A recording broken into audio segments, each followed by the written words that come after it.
Sukeshu anudvignamana. Sukeshu vigasparaha.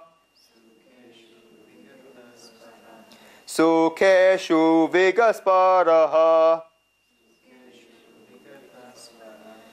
Vitaraga bhaya krodha. Vitaraga bhaya krodha. Stita dhirmo niruchyate. Stita dhirmo niruchyate. Arjun, he whose mind is untroubled in the midst of sorrows and is free from eager desire amid pleasures, who is free from passion. So this word vitaraga bhaya krodha is free from eager desire amid pleasures, free from passion, and whose fear and rage has passed away. He is called a sage of settled intelligence. Great saints say that these are the three stages by which one's mind can become untroubled in the midst of sorrows. The first is accepting sorrows. A person who is untroubled in the midst of sorrows accepts sorrows because he knows that they are as a result of his desires in his previous births. Nobody can make such a person sad because he knows that it's because of his karmas that he is sad. We discussed last week. Sukhasya dukhasya nagopi pada parodi tikhu buddhi resha aham karomi ti vruta vimana swakarma sutro gahati hi loke.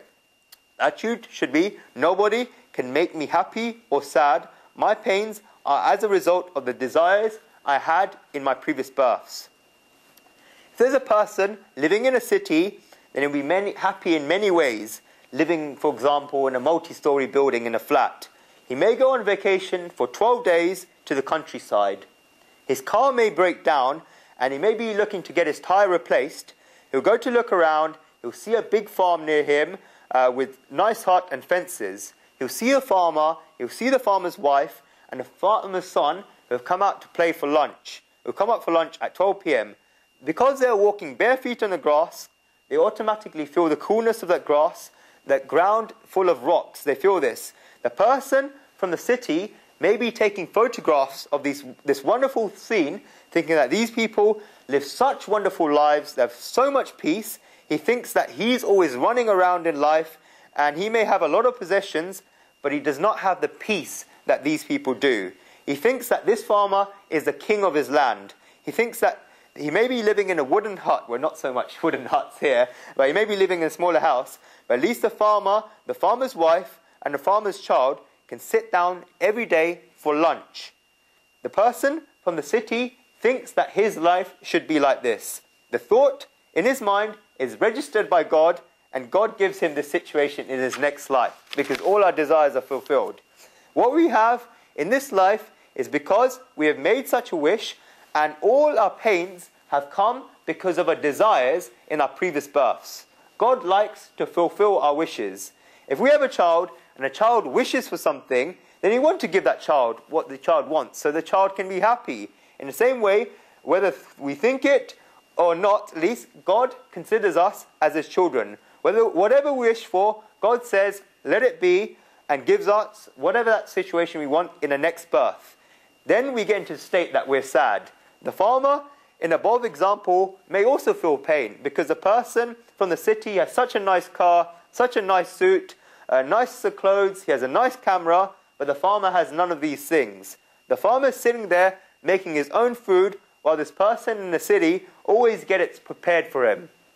It is human nature that one would always think that the other person has a bigger piece of the cake than us. But both of these people are sad and think that the other person has more than them. Whatever circumstances have come into your life, just remember one thing. These circumstances have only come up in your life because you have wished for them.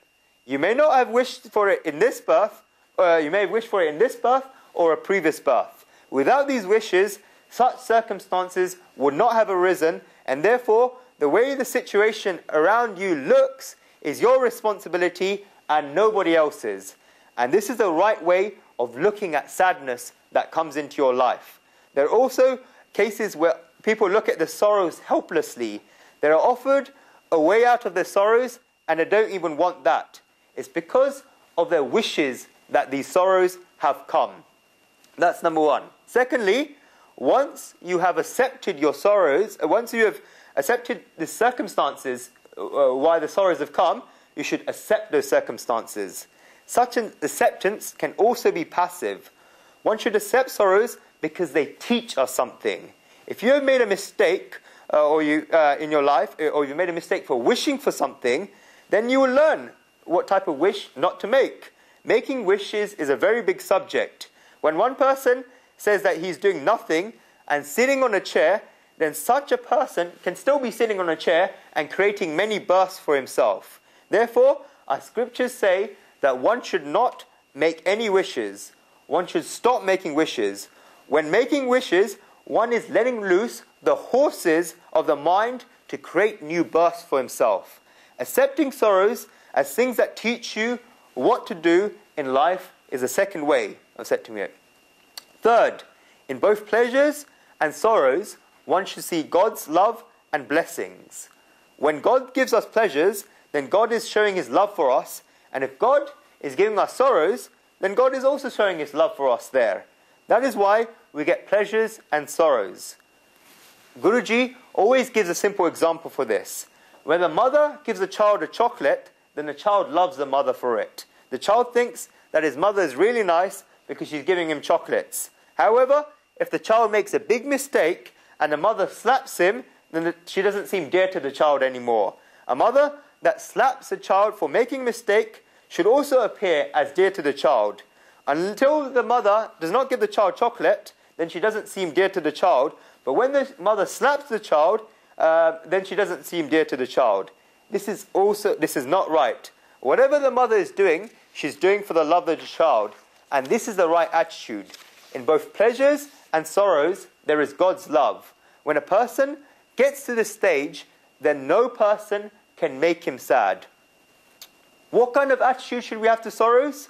Socrates had a wife by the name of Xanthippe. She had this habit of creating fights. She was very volatile. There was an event when Socrates was talking to his disciples in his house. Socrates was sitting with his back to the kitchen door, and his pupils were sitting opposite him, so his pupils always knew what was happening inside the house. There's nobody else at home apart from Xanthippe. She was waiting for hours because it was time for their lunch, and Xanthippe started banging the cups and plates to let them know. Socrates was so engrossed in those discussions that he paid no attention to what was going on. His pupils saw that there was an unsteady relationship between the husband and the wife. The pupils began telling Socrates that his wife was calling him to eat. Socrates said that he will finish the discourse and then they will go to eat. He would then continue talking. Xanthippe got annoyed and she started banging the utensils harder. Socrates' pupils told him what was happening, and Socrates just laughed and told him not to worry because there was a thunderstorm outside and it was making a noise due to the season. Xanthippe heard what Socrates said while she was banging the utensils. She washed the utensils and poured the water from dirty utensils all over Socrates. The pupils were shocked at what happened. Do you know what Socrates' reaction was? He says, "Look, after the thunderstorm, the rain falls straight after." How can someone make this person sad? He is completely unaffected by sorrows. I've already said that our sorrows are because of what we wished in a previous birth, and we have a mentality that whatever we are, we just find sorrows in everything. A person who's settled in intelligence, sthita prajna, the subject of this class, is unaffected by sorrow. Such a person finds happiness even in extremely sorrowful circumstances, and such a person is always calm. Though he sees happiness in things, he does not run after pleasures, and he is of steady intelligence. It's also said in the third line, vitaraga bhaya krodha, that one should not have passion, fear, and rage. The word for rage, one for passion, is rag, and this can also mean a person who's pulled by things. A person of settled intelligence cannot be pulled by anything. Our fears also mentioned bhaya, which means fear. Our fears are of different types. Loss of possessions, illness, loss of status, loss of reputation, and at the end, death. A person of settled intelligence has no such fears. He is fearless. A person of settled intelligence, Shri Krishna will talk about passion, fear, and anger later on in the Gita, especially at the end of chapter 3. A person of settled intelligence has no passion, no fear, and no rage. When does a person reach a stage where all these things have gone away, and therefore he's of settled intelligence? The next verse will tell us.